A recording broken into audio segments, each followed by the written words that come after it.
Hello everybody and welcome to Decoding the WSL, the podcast dedicated to the stats and facts in the WSL. On today's episode it is a bonus special episode where we're going to be reviewing the season in Fantasy WSL, going through all the stats and facts and the things a little bit behind the curtain that you wouldn't necessarily see. I'm your host, Sam Biccarino. I'm Izzy, Duddy.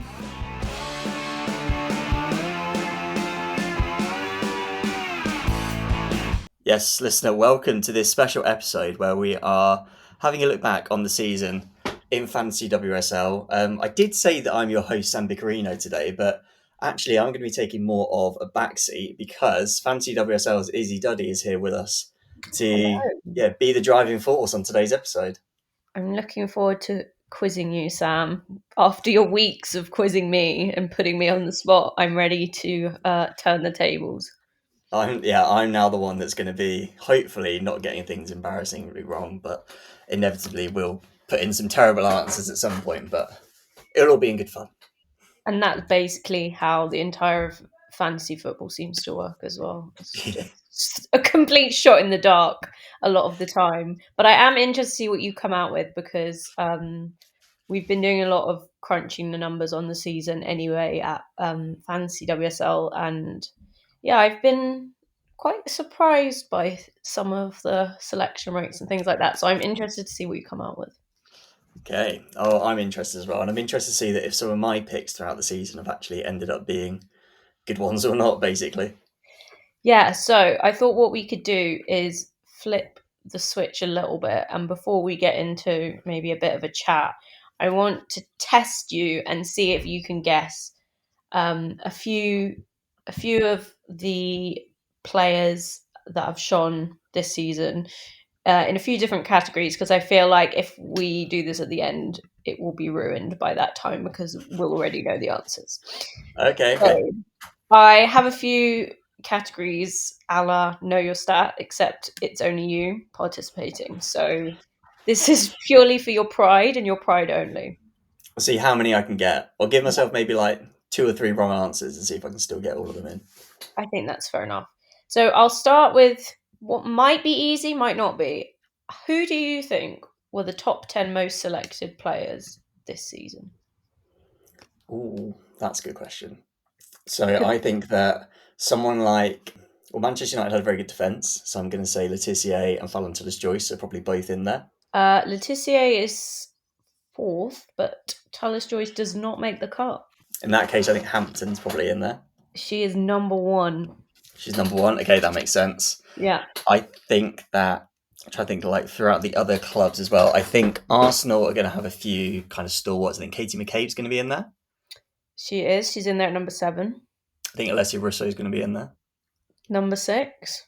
Man City's difficult because they've had so many injuries.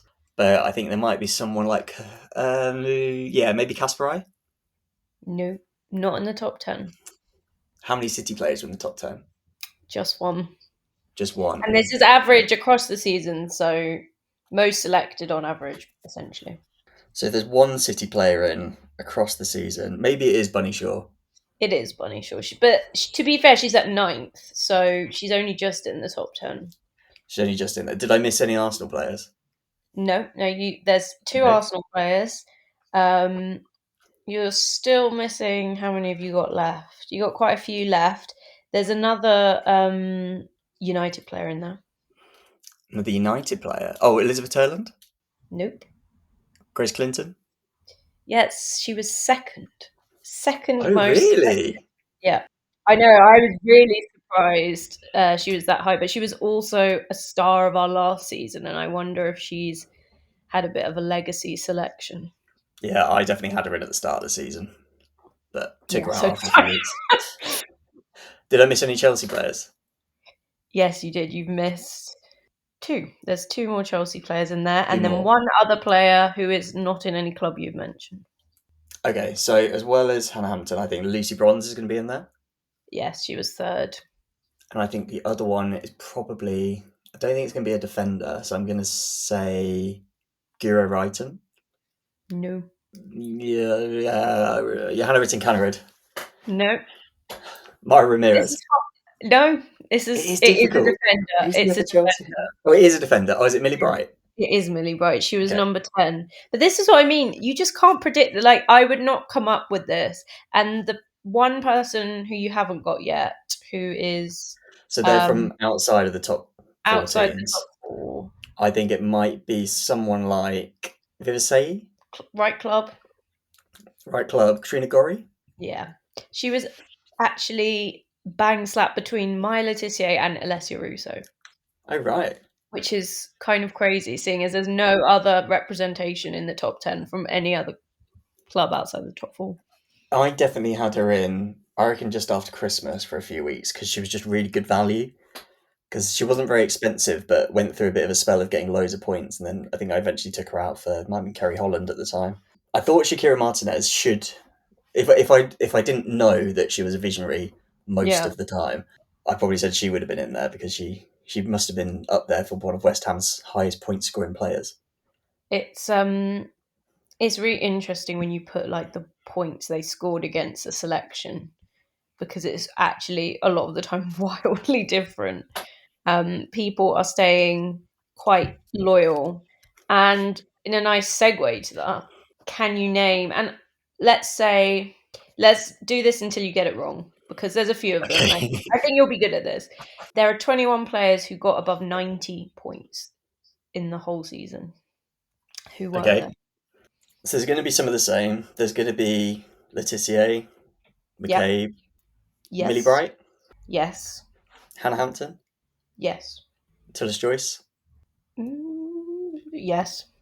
I'm going to put Millie Turner. Just That's 91. fine. I'll take that. That's only six, and I'm already like, oh god, who else is going to be? Now you know how I feel Yeah, every week. it's not very pleasant. I think like other players that have played a lot, that's part of it as well. Like some players have been really good, but just haven't played that much. Alessia Russo will be in there. Yes, she's the second Turland. highest. Yeah. Chelsea again is difficult because so many players didn't play that much. Maybe Brighton. Nope. That is where you fall down. Are there how many Man City players are on there? Do you know what? There is one. There's only one City player on there. Was Yeah. that who's played a lot and would have still got points? Someone like was it Kasparai? No. Was it Shaw? No. I just know listening to this, listeners, someone's going to be listening at home going, "Oh, it's this player, Yeah. obviously. I've had them in my team all season." And yeah, I'm still not sure who it is. Maybe Alexandri? No. Oh, God, who else would it be? There's like Jess Park, who's been No. available a lot. Jill Rord, No. who's out for a bit. Lauren Hemp. No. Oh, this is making good podcast. I might have to clip some of this out.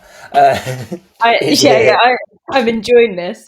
just This making me person was suffer? actually temporarily a visionary and got 92 points overall. Oh, so the vision really bumped them up a little bit then. I think they were only Was visionary for a couple weeks at the beginning of the season, though. the fact is at the beginning of the season is interesting as well. I was going to say one of the keepers, but I don't think Yamashita played enough to get 92 points. Is it a defender? No. Midfielder? No. So it's forward. Oh, Mary Fowler.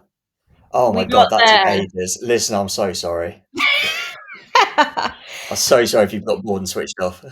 Fancy is so fickle because it really blinds you to certain people, I feel like. But I'll give you some of the other people who got above 90 points, because it's actually really interesting. Vivasai was the third highest scorer in the game, Really? but didn't make the top 10% of selection. Oh She wow. got 114 points, and for reference, Alessia Russo got 116. So she's only 2 points behind Russo. And Yeah, to be fair, she got I think 15 goals and assists. I think 9 goals, 6 assists. So yeah, Vivasay was a yeah, creative force this season, wasn't she? exactly. Katja Snois from Everton, 94 points, Really? I would not. I didn't on even think par about putting an Everton player in with there. Rachel Daly. Ah, Rachel Day's great shout. Crazy. Sarah Holmgard as well, 91 points. Oh, of course. And another one which didn't surprise me, but I definitely didn't think of, was Dominique Janssen, 103. So that's actually the same as Katie McKay. She obviously played most of the season in midfield, but she's historically a defender because I think she was listed on the game as a defender, wasn't she? Yes, she is. Yeah, so she's Yeah. getting those extra bonus points for clean sheets. So yeah, so that was. I thought that was quite interesting. I love comparing like reality to selection because it's so often just completely wildly different. Okay, my final little quiz, just out of interest, really, and because I think it'd be funny.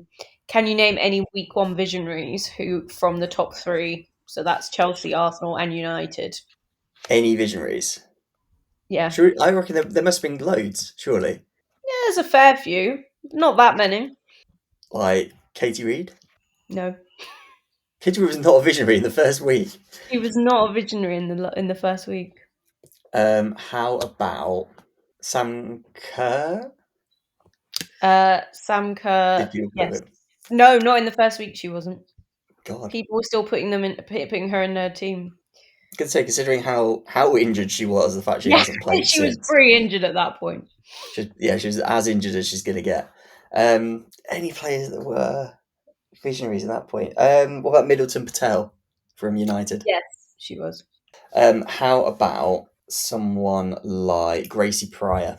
Well, she was, but that was City, and I said top three, and Oh, unfortunately, you did say top three. City are not top three anymore.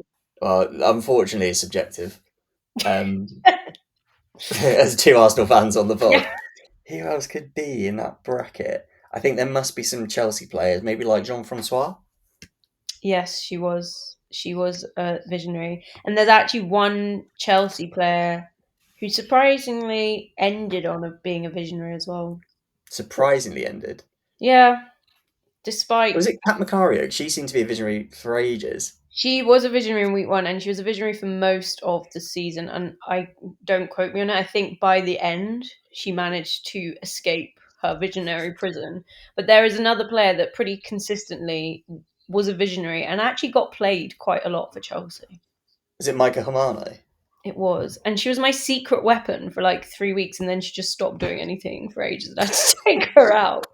But that one really surprised me because she did have a period. That and obviously Kat Macario is like they play for Chelsea and they score goals. Like, That what are I'm you firmly of doing? the opinion it's Bompastor bingo is the problem there. Yeah. Well, That you yeah, don't know exactly. who's going to play for Chelsea week to week because there's just so many good players and so much rotation. You have to rotate round to keep them all happy. So you can't rely on the fact that other than like Hannah Hampton and Millie Bright, you can't rely on the fact that people are actually going to play Yeah. every week. I will tell you actually some interesting ones. Celine Bizet, visionary. Aoife Mannion, visionary. Gabby George, visionary. Gabby George surprises me. United actually make up the bulk of this list. Other than Kat Macario and Micah Hamano, the only other fairly prominent visionary and Jean Francois, I'd say, for Chelsea was Mpome and Mia Fishel, but obviously Mia Fishel was injured, so that makes Yeah, sense. For Arsenal, it was pretty much Hurtig, Cool, and Illerstedt. Naomi Williams, of course, the third keeper, yeah, and everyone else was just youth talent. So Arsenal was pretty well covered. I mean, people even had Katie Reid in. yeah. I was surprised by Katie that. Reid was not a visionary when Asai was. That's mad. I mean, Katie Reid did get a decent amount of minutes in pre-season, so I can sort of understand why she was put in. But yeah, after Vivasay's sort of, I mean, she's been all right the last. I know this has been her sort of most fruitful season, but she has been all right the last couple of years since she joined West Ham beforehand. So I'm surprised she was a visionary for so long. He And says as someone that doesn't have a say in her team. yeah, I know. Again, this was me. I had Asai on all the wrong weeks, and then decided to back her all the weeks she didn't do as much. So, Smart I mean, move. this was my classic story of this entire season. Um, so yeah, I think for my fancy team of the season, I have put together a 4-2-3-1, and I'm putting people according to their fancy positions because I Yeah, can't be dealing with managers changing up all the rules. But I think despite I've done this in like order of their points scored and then where their yeah, position's already been filled. I've gone to the next player. So we've actually got Fallon Tullis-Joyce in goal. And I'd say a solid back four of McCabe, Janssen, Bright, and Letitia. Mm-hmm. Caldente and Clinton in the midfield. And then I've got Asai and Paris. Nikita Paris did very well. Did she? Yes, I think she got 100 and something points. Oh wow! I didn't clock that she had. I know she'd had a decent season, but I didn't realise she'd have She's got that got many points. 100 points, bang on. Good So form. yeah, so she gets to go in, and then Russo and Turland up top, which I think is a pretty banging team, to be honest. But interestingly, there's only two from outside the top three. Just to say, in Paris, Yeah. it's a So if pretty good anyone team. listening and getting ready for next season already, take notes because that's who you're going to want to go for. I feel like I mean, you say that, but there's what, four Manchester United players in that team? Five Manchester United players in that team, that's so true. can't take Manchester that. United really. I assume it's because that they had such a consistent lineup that they've completely dominated fantasy. Yeah, well, I mean, like in the last episode we did, no, not the last episode, the decoding the match episode that me and Jacob did. There's a bit in there, um, with Mark Skinner talking about the fact that he just hasn't used many players this season and has still had such good success. I think 21 players they used all season, which was the lowest in the league. I think Chelsea may have been the highest on like 29.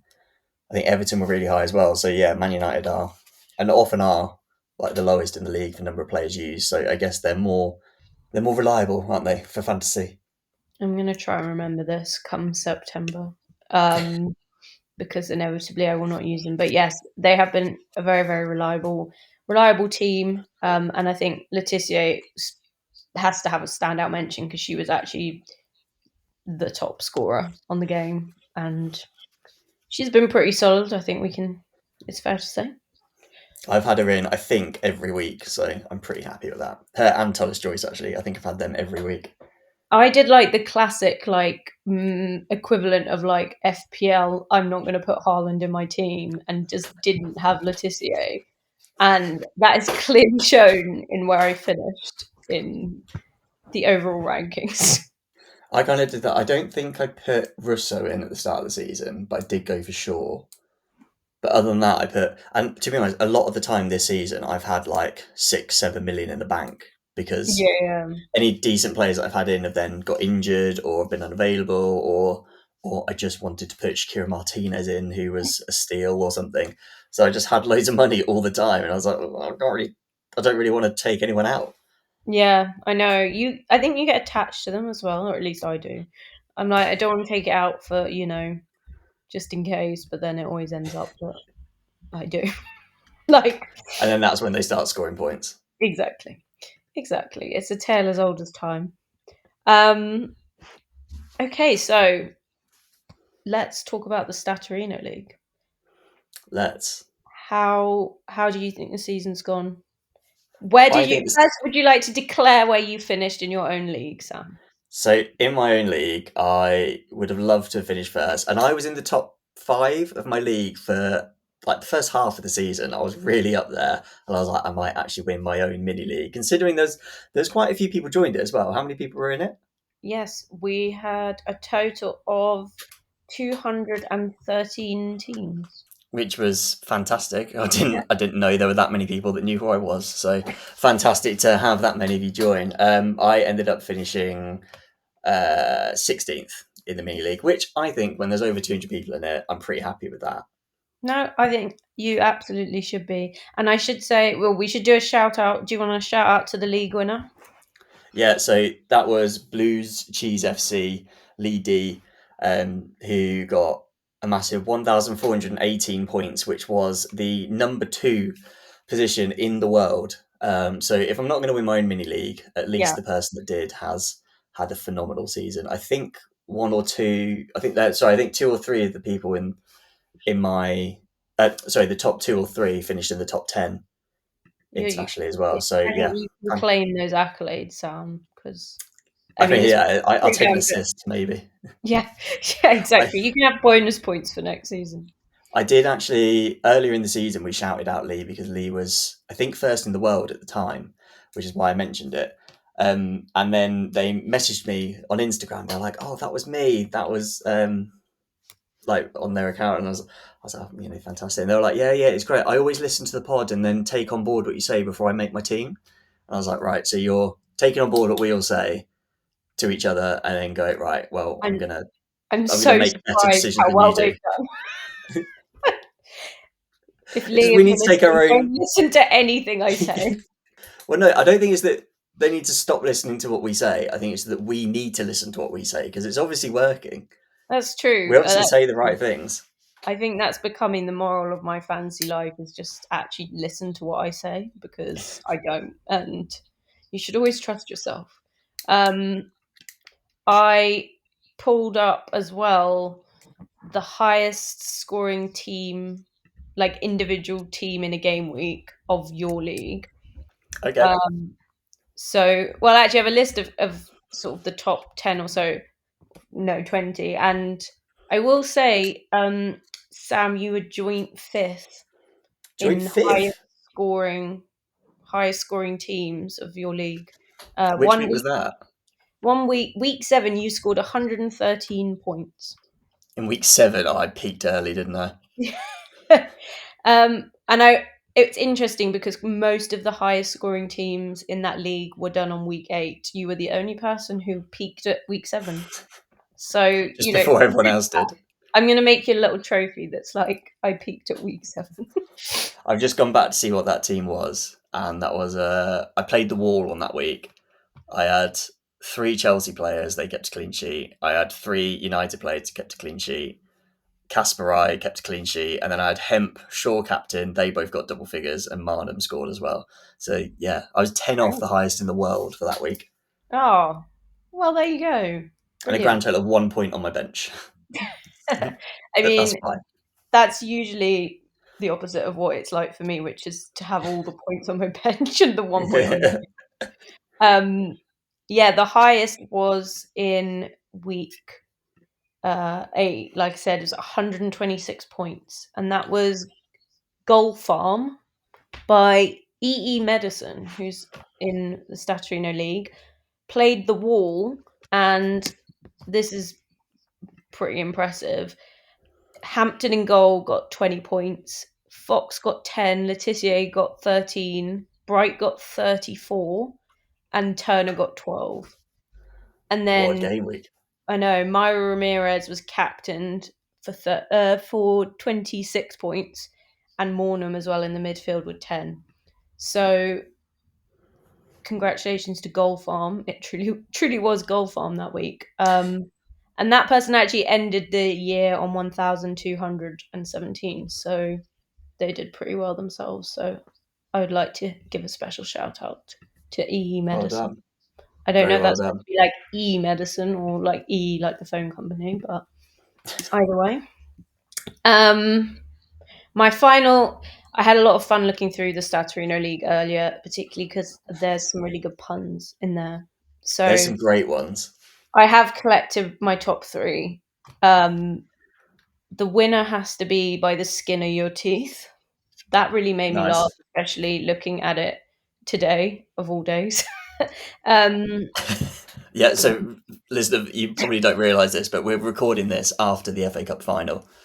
yes, by the skin of your teeth feels appropriate, I guess. Although they lost, so I don't know if it is by the skin of your teeth. If they Um, had ground out a 1-0, yeah, like they'd scored early on with a header and just sat back for the rest of the game, that would have been so apt. I know. Um, I feel like for Skinner, sometimes it is a bit by the skin of your teeth, but um, top of the capox, that was excellent. You don't see a lot of capox puns either.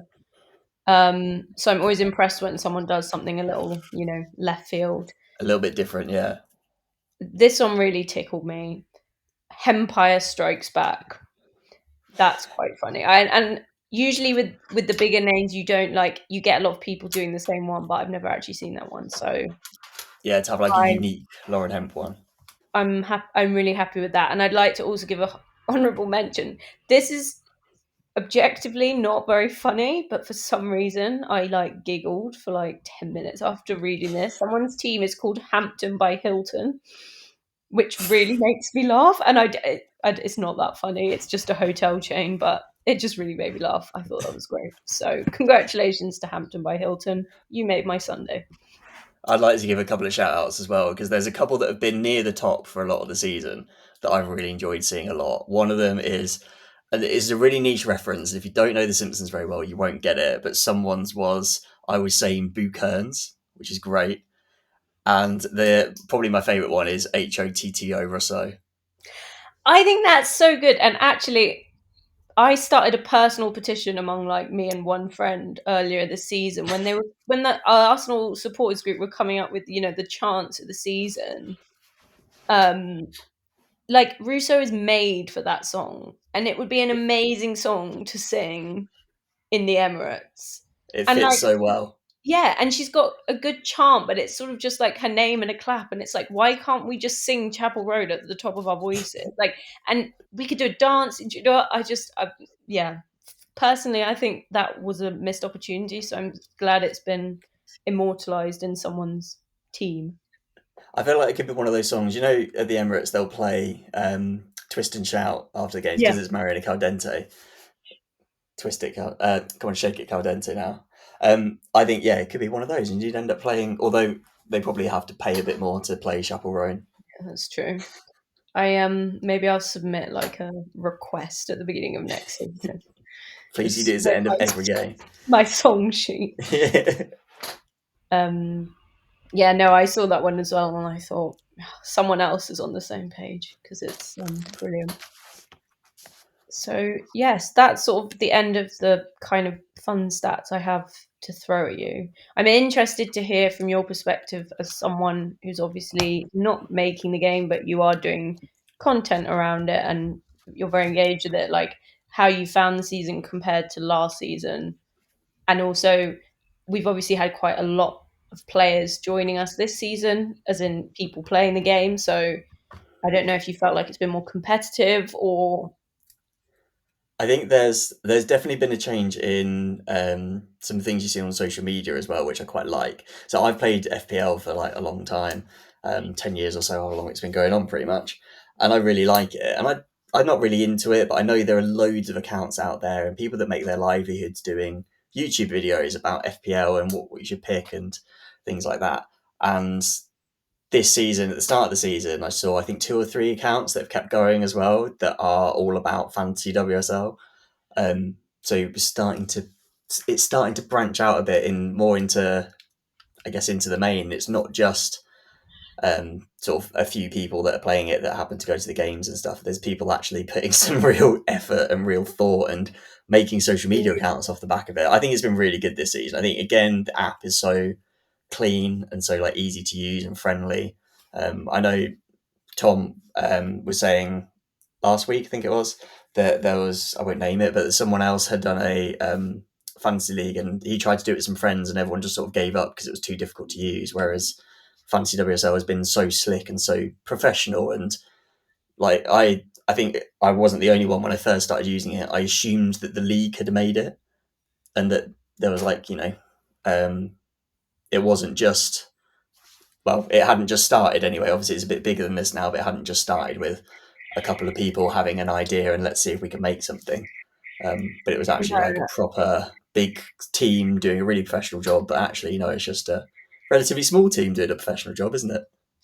Yeah, and it's really nice to. I'm not just going to interview you about things where you can just tell me I'm brilliant, Sam, but no, that is really nice to hear because I think that's always like front and center when we do everything. We know that a lot of people who are playing the game are like really new to football generally. Like a lot of people haven't played FPL before, they don't necessarily know what happens in fantasy football. So yeah, having it like you say, like clean, easy to use, like accessible, I think is really important and what gets people on board, but also just like fun as well. Like Yeah, it needs to look fun and be fun.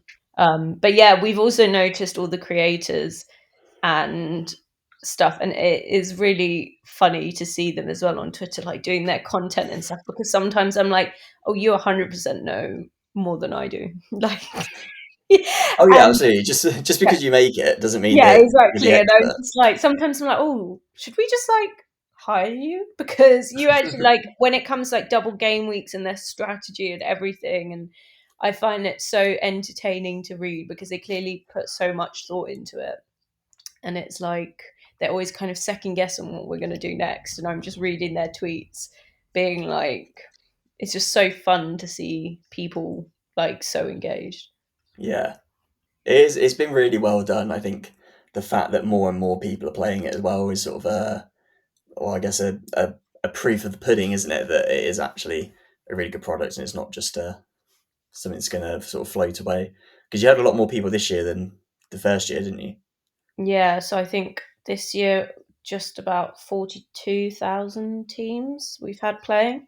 I think last year it ended on somewhere near 30. So it's been a pretty big jump, and I know a lot of users have rightly complained over this season that, we've there's been times that the app's just like crashed because literally so many people are opening it when someone scores a goal. And yeah, so we did a lot of work behind the scenes just to upgrade essentially like the amount of requests the app can take per minute, because I think like people, we were not expecting that many people to actually be playing along with the games, so our kind of infrastructure wasn't necessarily equipped for that, so we've had to sort of upgrade those kind of things. But I mean, these are all really good problems to have, um Yeah, if yeah. that's, yeah, I think, like you say, it with so many people wanting to interact with it as well, just shows how successful it can be. And I guess from a sort of more of a business standpoint, like how um, I guess how easy hopefully it will be to continue it. It's not like it's gonna drown out and it's like a bit of a fad that it was really interesting the first season. I played it for a little bit and then I've just sort of given up. Actually, people are really into it all the time. And yeah, like yeah. yeah, well, by the sound of it, you've got what about the same number of people as could fit in Stamford Bridge, I reckon. That's about 42,000, isn't it? Yeah, I think that's about right. We actually, I again, I did some number crunching because we have been doing well. For anyone who's used the app, they'll have seen that we did a little survey um, about a month ago. So I've been going through that recently, but there are something like 15% of people come back literally have come back every single game week this season. And when you translate that into like a number, that is pretty much bang on the average attendance across the WSL each week. Oh So right, average audience at a WSL match this week is the same as the people who come back week after week, every week. and they're every week. Yeah, to play fantasy WSL, which is quite crazy to just put that into like comparison. It's like we're like another stadium. Yeah, yeah, because I Which guess for is you, cool. it's a lot of the time it's kind of just numbers on the screen, isn't it? And you don't, although you know that there are people, especially like I know you put a lot on Instagram and X of interactions that people have and are talking about it. I know you do those like screenshots and post them on your socials. They're quite fun. But it's yeah, at the end of the day, it's just on a screen. Whereas actually, when you put it into perspective like that, it makes it a bit more real. And I think you said before that like you've now had times when you've been at the match and you've got that sort of organic. People are just talking about it. You know, they're not being prompted, and they don't know that you're behind them and you work for them. They're just there talking about their fantasy team It's because they really love it. cool. Like, it's happened at almost every sort of big match we've been to, like whether it's Stamford Bridge or the Emirates, which are, to be honest, the ones we usually get to the most. But pretty much every time we've been, something fancy related sort of happened in the crowd. And I'm still never going to forget the person that shouted, "Come on, Mario, I've got points on this" at the left weeks ago, because that just made me laugh. And I really wanted to turn around and shout, like, Thank I don't know you. what I would shout, but I'd shout something back. But yeah, no, it was really cool. Like, I wanted to just like hunt them down and be like, "Who are you?" You had during the season as well. When I think she finally scored after quite a while. Kirsten Kasper, I mentioned you, didn't she?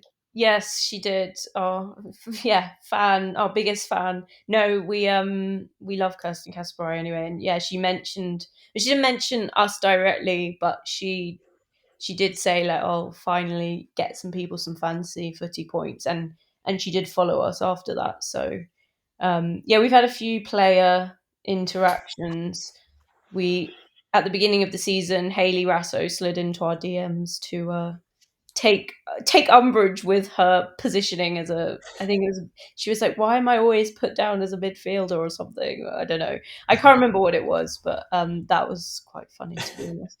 Um, I thought you were going to say she was messaging to say like, "Oh, this is so great, thank you for no, doing it." no, So she not was great, literally because we were doing price make me better. reveals before the season started, and I think we put her down as a midfielder because there was some. She's one of those players where she usually plays in a place that's not technically her position, Yeah, and obviously when we have new players into the game, it's really hard to like. We have to consider so many things when we put them into their positions, and I know as well that's been a huge feedback point we've had this year, which we're going to look to rectify next season, is like making that balance of midfielders to forwards and things like that a little bit more equal, just so yeah, people kind of can get the most out of their teams and stuff. But I think we ended up putting her Hayley Rassa in the midfield because that was sort of where she was officially playing for club and stuff, and where we sort of saw her fitting in at Tottenham, because obviously we didn't know where she was going to play at Tottenham. But yeah, yeah, she DM'd us and she was like, "I'm not bloody midfielder," which is obviously as a joke.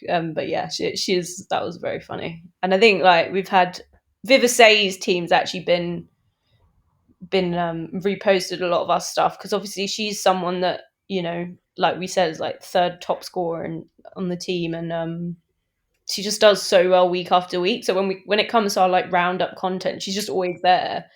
Um, so her agent's always reposting us, and like West Ham as well, their social team quite often interact with us, because it's like I think it's quite nice. We're like spotlighting a bit of what they do, and I think sometimes that can go a bit unnoticed when yeah. it gets. I'd said this at the start of the season as well, that I think fantasy is really important for like awareness of the sort of non big players. Like the vast majority of people that go to a women's football game, whether they pay attention to the league that much or not, that it might just be that one of their friends is going, they're tagging along. They probably still know who Alessia Russo is. They probably still know that England won the Euros and that Man City are one of the best teams, and so are Chelsea, things like that. They probably don't know that West Ham have a really good French winger. They probably don't know that Marie Herbinger gets loads of assists and things like that. But actually, playing fantasy, you get to learn more about these players, because just through competitive nature, if nothing else, you end up doing like just a little bit of research to go, okay, is this player actually, do I think they're going to be worth that amount of money or not? Can I fit them in my team? And once you've got your three Chelsea players and your three Arsenal players and whatever, then you're like, well, who am I going to fill those other spots with? And I think for Yeah, like the average person that isn't like us and does content around the WSL and knows a lot about the league anyway. But for the average fan, even the average fan that might go to a lot of games, it's useful to learn more about those, like I don't want to say smaller teams, because these teams are still yeah. big teams. They're in the WSL and they're, even as a club on the men's side, they're all really big sides. But You just don't they, get the exposure.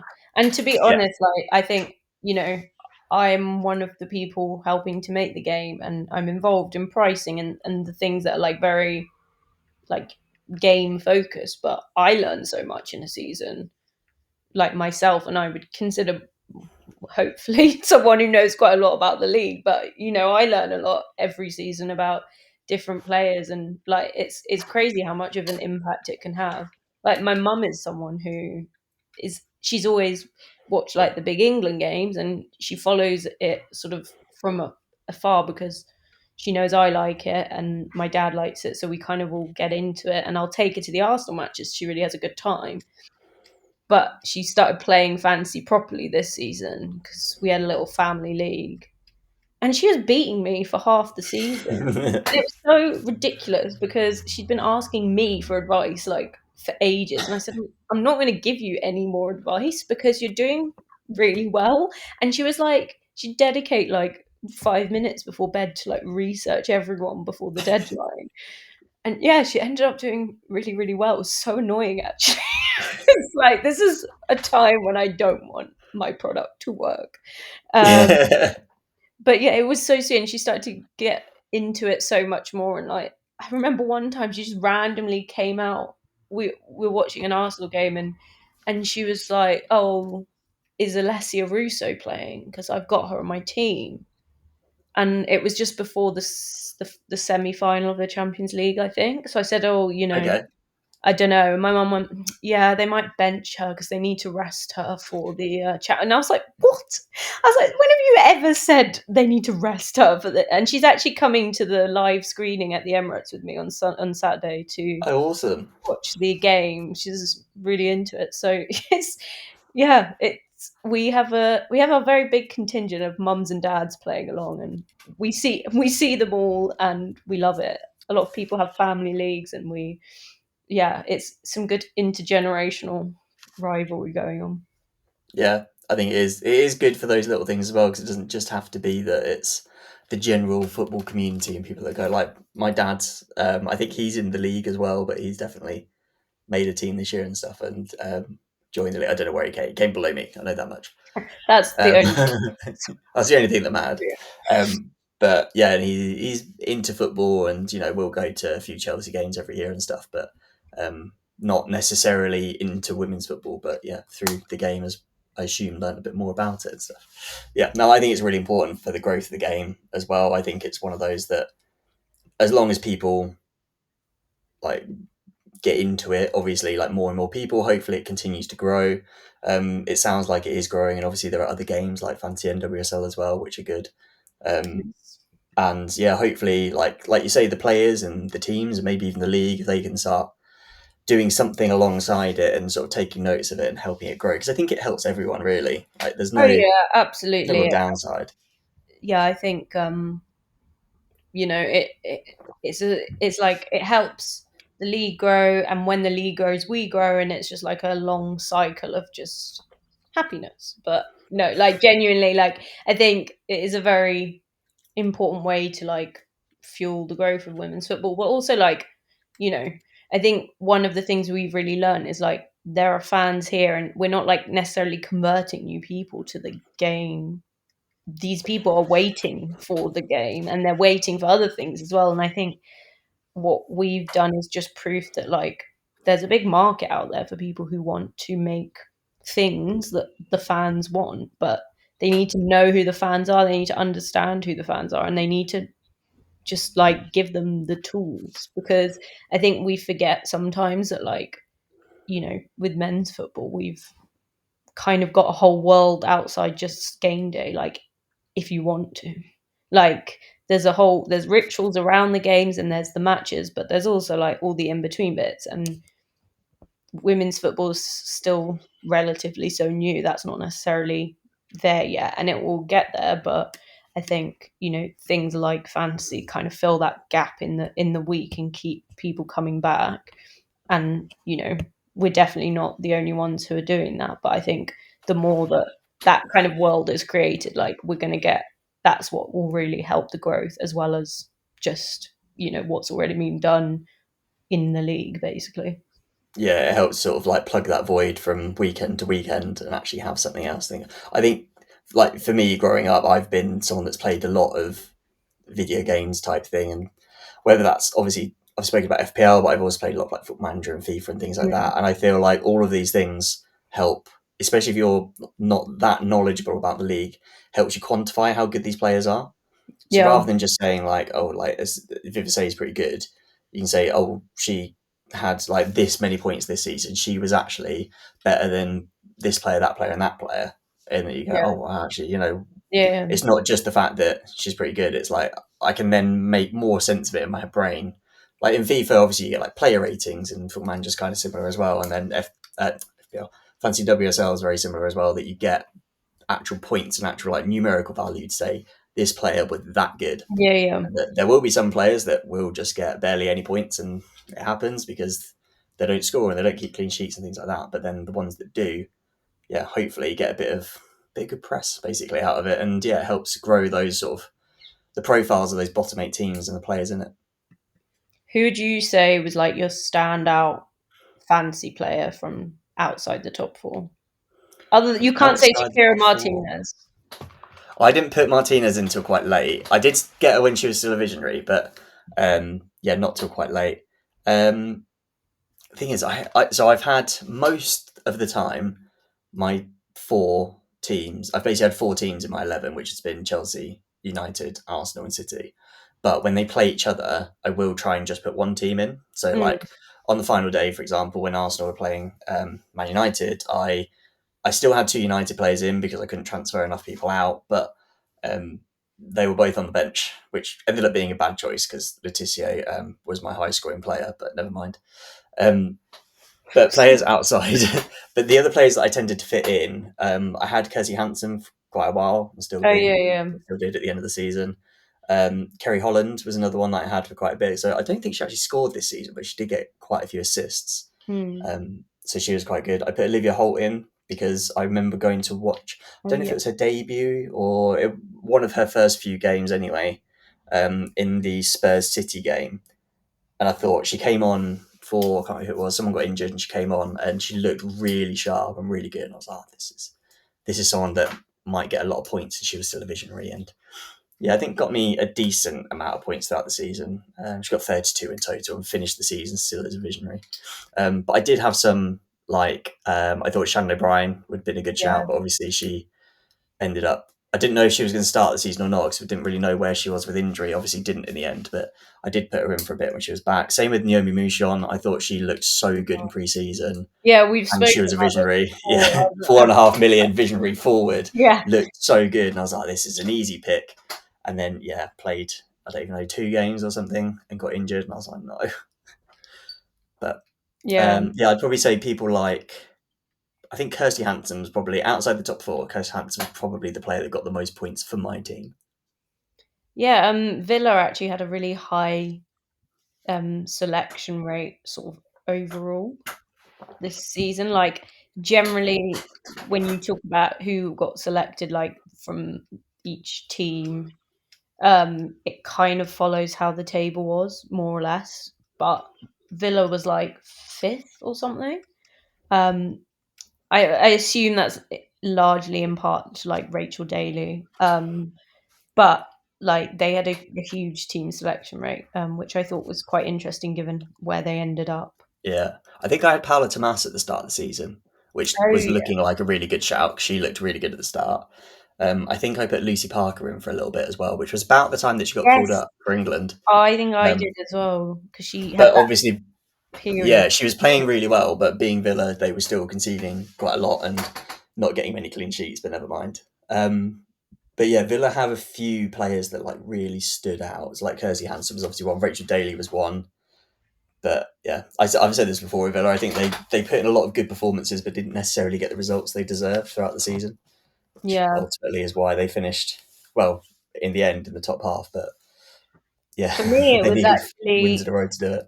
Everton, I think, this season, from a fancy perspective, had some really, really good, like the Holmgard twins, firstly. I mean, Karen Holmgard kind of came into form at the end of the season, but she was also a visionary, so there's a few bonus points for grabs there. But like Kelly Gargo, I mean, she's insane. Like Tony Payne, like they, and obviously Courtney Brosnan as well. Like they had so many players. The thing that annoyed me always about Everton is like it just depended if you're going to get them on a bad day or a good day. And I found myself often having like 3 Everton players, but I only ever seemed to have them on the days where they just conceded loads. And it was just, and obviously Snoyce is like one of the highest scoring this. I didn't clock that at all. I didn't Yeah, clock that she'd have that good a season. she's kind of, I think, a silent. I think because she was also visionary as well. Um, Yeah, that helps. Yeah, I think Everton might be one to watch because I think they're slowly collecting quite a lot of good like individual talent that might next season crop up. Yeah, I think it'd be interesting to see what happens this summer for them as well. I think they're probably going to have quite a good window because they've got a good bit of backing now. They've obviously got Yeah. the Goodison Park that's theirs, so they're going to be playing every game there. And it's, I think if you're a player that's not quite wanted by one of the top four clubs, Everton's a really attractive prospect. Yeah.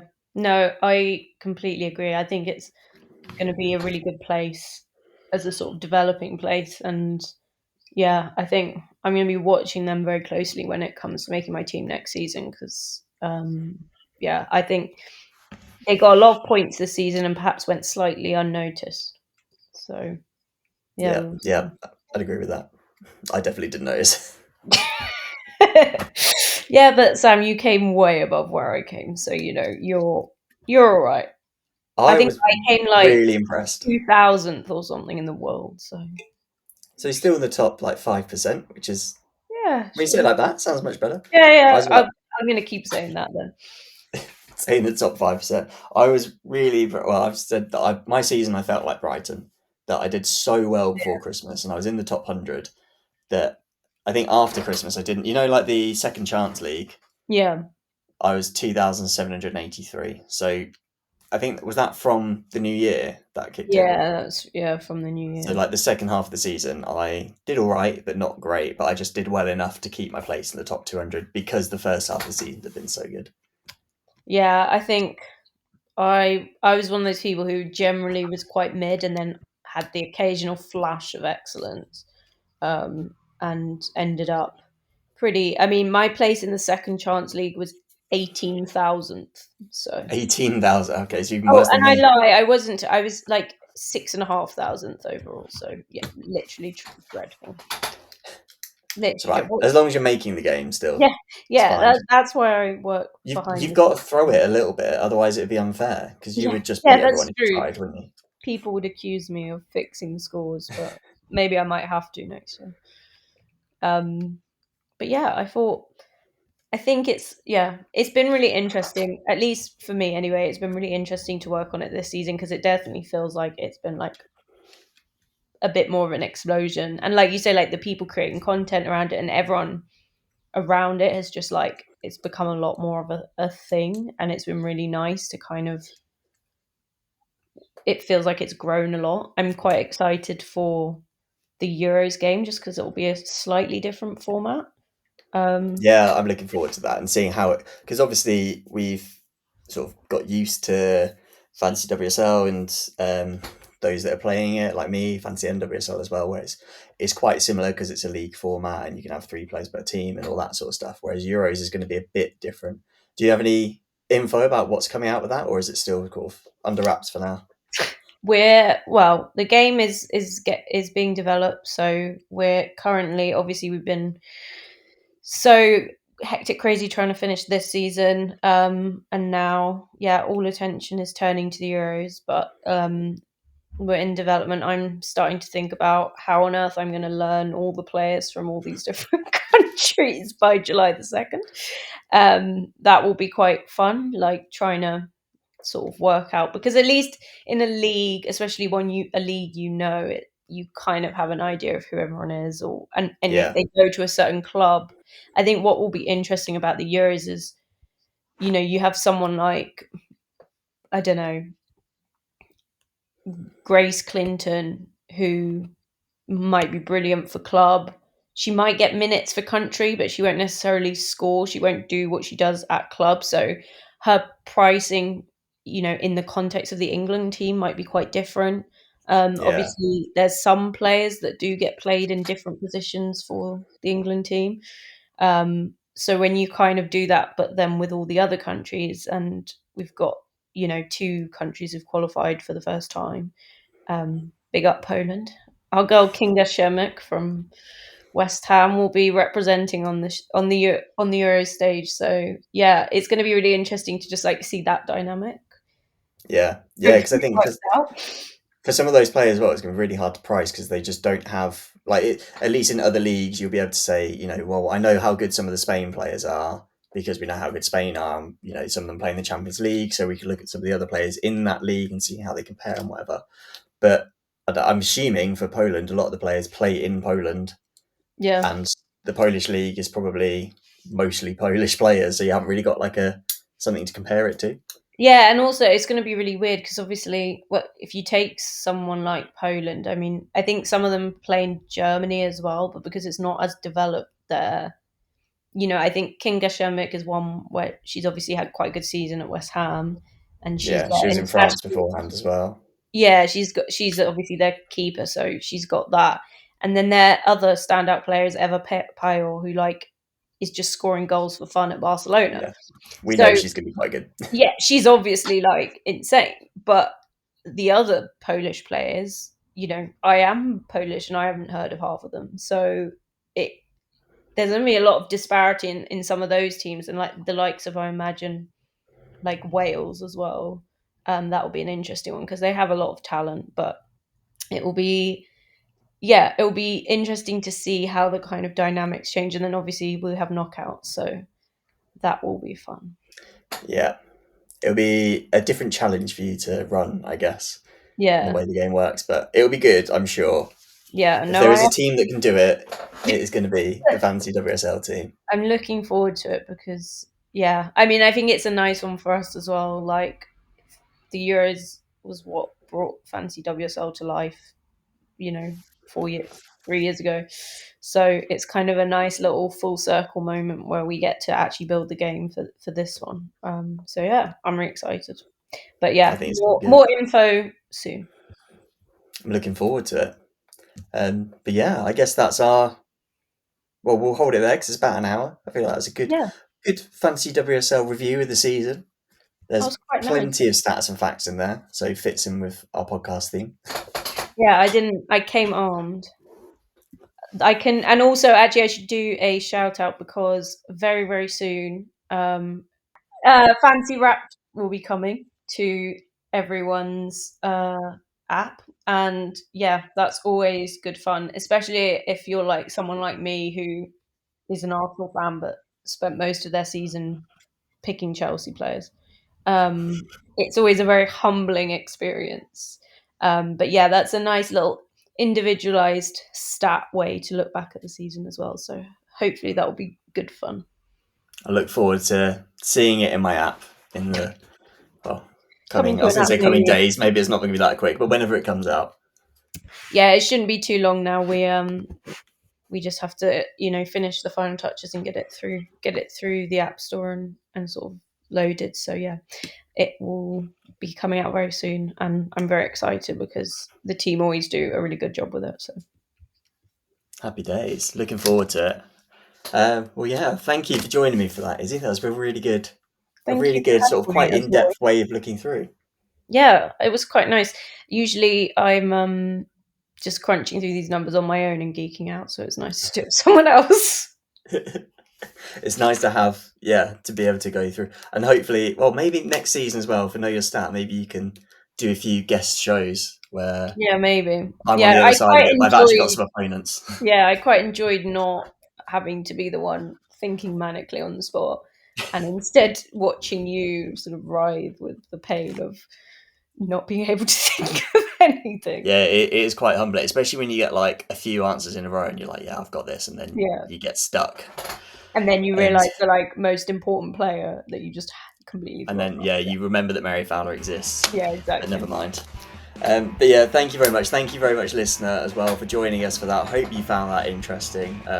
And yeah, hopefully you'll be playing Fantasy WSL next season as well. Come and join the Statarino League. There will be another one, I'm sure.